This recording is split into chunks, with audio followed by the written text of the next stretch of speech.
예수께서 제자들에게 이르시되 너희가 다 나를 버리리라. 이는 기록된 바 내가 목자를 치리니 양들이 흩어지리라 하였음이니라. 그러나 내가 살아난 후에 너희보다 먼저 갈릴리로 가리라. 베드로가 여짜오되 다 버릴지라도 나는 그리하지 않겠나이다. 예수께서 이르시되 내가 진실로 내게 이르노니 오늘 이 밤 닭이 2번 울기 전에 내가 3번 나를 부인하리라. 베드로가 힘있게 말하되 내가 주와 함께 죽을지언정 주를 부인하지 않겠나이다 하고 모든 제자도 이와 같이 말하니라. 예수님께서 겪으신 고난과 죽음을 묵상하는 한 주입니다. 오늘 저희가 함께 읽은 본문, 바로 앞의 장면은 예수님께서 잡히시고 돌아가시기 전에 베푸신 성찬, 즉 마지막 만찬으로 유명한 말씀입니다. 제자들의 발을 씻겨주시고 자신의 살과 피를 상징하는 떡과 포도주를 나누어 주시며 그들과 친밀하게 교제하신 예수님이십니다. 그런데 오늘 본문 27절에서 예수님은 갑작스럽게 너희가 다 나를 버릴 것이다 라고 제자들이 받아들이기 어려운 말씀을 하십니다. 베드로의 다 버릴지라도 나는 그리하지 않겠나이다 라는 확신에 찬 말에도 오늘 닭이 2번 울기 전에 네가 나를 3번 부인하리라고 분명히 말씀하십니다. 예수님의 이 말씀을 듣는 제자들의 마음이 어땠을까요? 저였다면 예수님께서 저를 믿어주지 못하시는 것 같아 서운하기도 하고 부끄럽기도 하고 그 말씀이 맞지 않다는 것을 증명하고 싶었을 것 같습니다. 아마 저뿐만이 아닌 다른 제자들도 비슷한 생각을 가지고 있었던 듯 합니다. 31절 말씀에서 베드로가 내가 주와 함께 죽을지언정 주를 부인하지 않겠나이다 하고 강조하여 힘있게 말하자 모든 제자들도 같은 말을 한 것을 우리는 볼 수 있습니다. 저는 제자들의 이러한 고백이 진심이었다고 생각합니다. 그들은 진심으로 주님 곁을 떠나지 않을 것이라고 다짐했고 예수님을 부인하지 않을 것이라고 자신했을 것입니다. 다만 그들은 예수님의 말씀보다 자신을 더 신뢰한 것입니다. 그렇다면 이제 시각을 바꿔보겠습니다. 예수님께서는 이 말씀을 하실 때 어떤 마음이셨을까요? 예수님도 두려우셨을 것입니다. 마가복음 14장 35절부터 36절까지 말씀을 보면 예수님께서는 겟세마네 동산에서 아빠 아버지여 이 잔을 내게서 옮기시옵소서 하고 기도하시며 그 죽음의 때가 자신에게서 지나가기를 구하셨습니다. 그런데 묵상을 하면서 또 이런 마음이 들었습니다.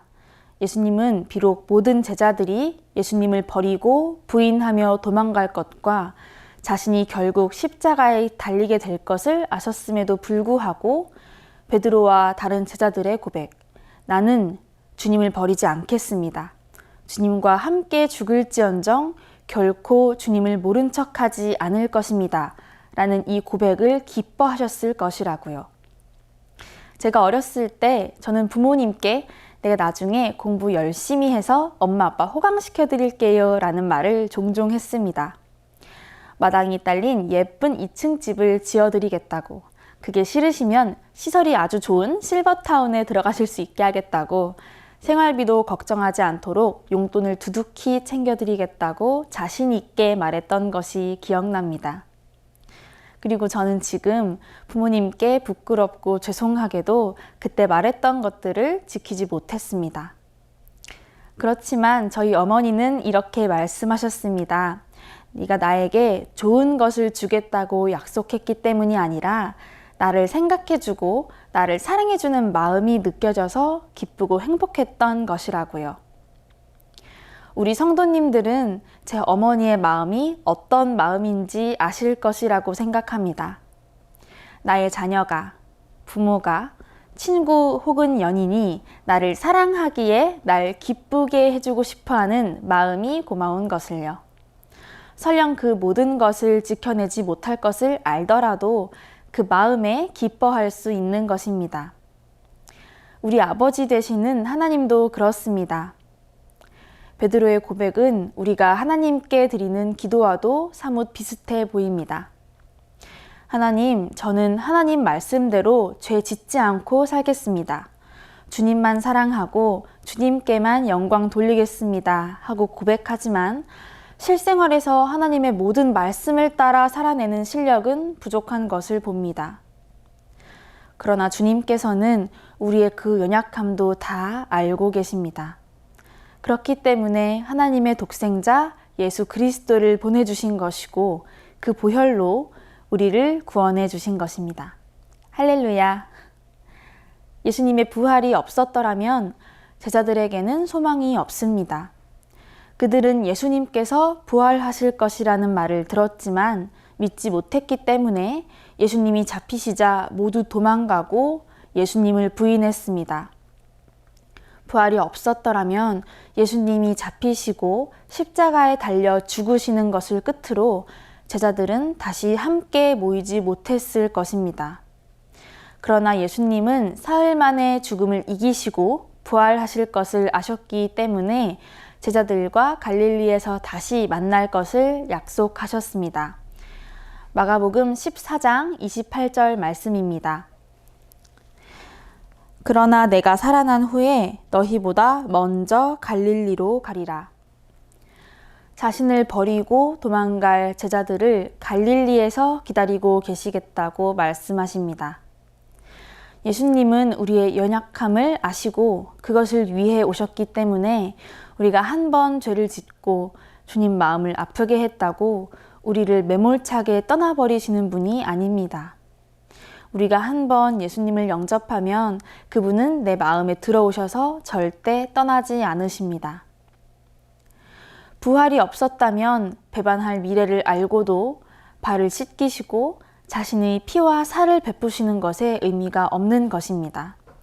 그러나 반드시 죄와 사망을 이기고 부활할 것을 아셨기 때문에 베드로가 부인할 것을 아시고도 누가복음 22장 32절 말씀을 통해 그에게 말씀하셨습니다.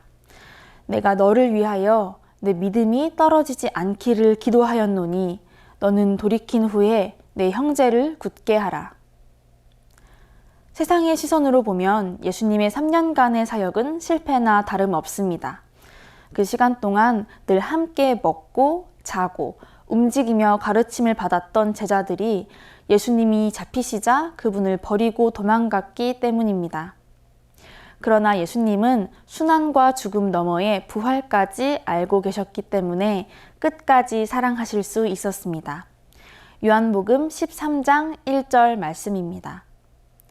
6월절 전에 예수께서 자기가 세상을 떠나 아버지께로 돌아가실 때가 이른 줄 아시고 세상에 있는 자기 사람들을 사랑하시되 끝까지 사랑하시니라.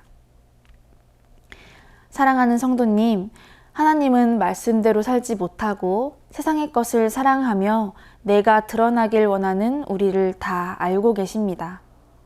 우리가 노력하고 결단해도 우리의 힘으로는 거룩하게 살 수 없다는 것을 아십니다. 그렇기에 우리를 끝까지 사랑하시는 예수님을 보내주셨습니다. 나의 아버지 되시는 하나님께 먼저 감사하는 오늘 하루 되시기를 축복합니다. 또 나의 믿음이나 실력을 신뢰하는 것이 아니라 내 믿음이 떨어지지 않기를 기도하시는 주님과 끝날까지 함께 하시는 사랑을 묵상하고 누리시는 평생의 신앙생활 되시기를 예수님의 이름으로 축복합니다. 기도하겠습니다.